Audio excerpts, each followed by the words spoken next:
Bonjour et bienvenue dans cette capsule de formation à WordQ6. Aujourd'hui, nous allons aborder les sujets, donc les sujets statiques et les sujets dynamiques avec ThoughtQ.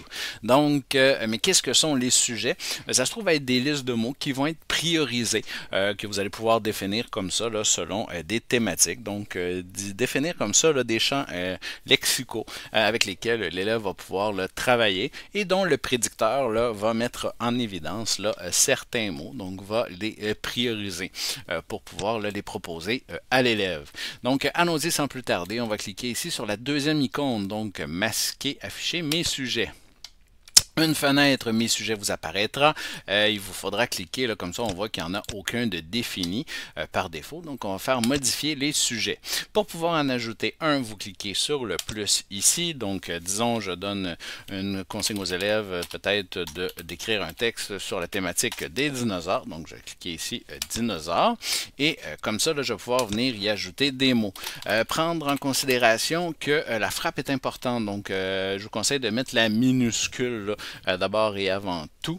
Donc ici peut-être fossile, ici eau, voilà, dinosaure même. Donc, j'ajoute tous ces mots. Une fois les mots ajoutés, vous cliquez tout simplement sur OK. Donc, voilà, le sujet dinosaure là, est sélectionné. Je peux venir le fermer ici. Donc, ici, je m'assure de l'avoir sélectionné mes sujets. Donc, l'élève déjà peut consulter la liste des mots qui y sont attachés. Puis également, lorsqu'il va arriver là, à écrire avec celui-ci, ben, l'élève donc va pouvoir là, comme ça là, les dinosaures, et disons que le prédicteur est bien entendu activé. Ok, donc les ici les dinosaures. Donc on voit là, que les mots donc ont laissé des, et là on va afficher ici notre sujet ici fossile. Donc, on voit là que fossile là, est identifié là, en bleu, donc pour pouvoir là, plus facilement là, le faire ressortir, là, qui sont des os. Donc, on voit là ici, là, O ressort là, en priorité avec également là, une mise en évidence en bleu. Donc, voici pour ce qui est des sujets statiques. On a également les sujets dynamiques. Donc, ça se trouve à être ThoughtQ. Donc, ça se trouve à être ici là, la petite étoile, l'astérisque, que vous pouvez cliquer comme ça. Les sujets dynamiques, dans le fond, vont être générés par WordQ. Donc, ici, là, si je reprends mon sujet des dinosaures, bien entendu, et que je clique ici sur OK, ben, il va effectuer là, comme ça là, une recherche et me faire une proposition ici de mots.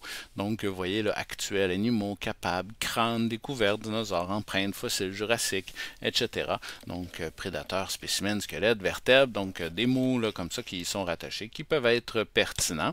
Est-ce que également, là, l'élève peut sélectionner un mot, puis pourrait là, comme ça là, faire une recherche Internet également, donc en lien avec ce fichier, et comme ça là, dans son navigateur là, la recherche serait lancée, donc crâne dinosaure, et comme ça il pourrait avoir là, des exemples du mot aussi.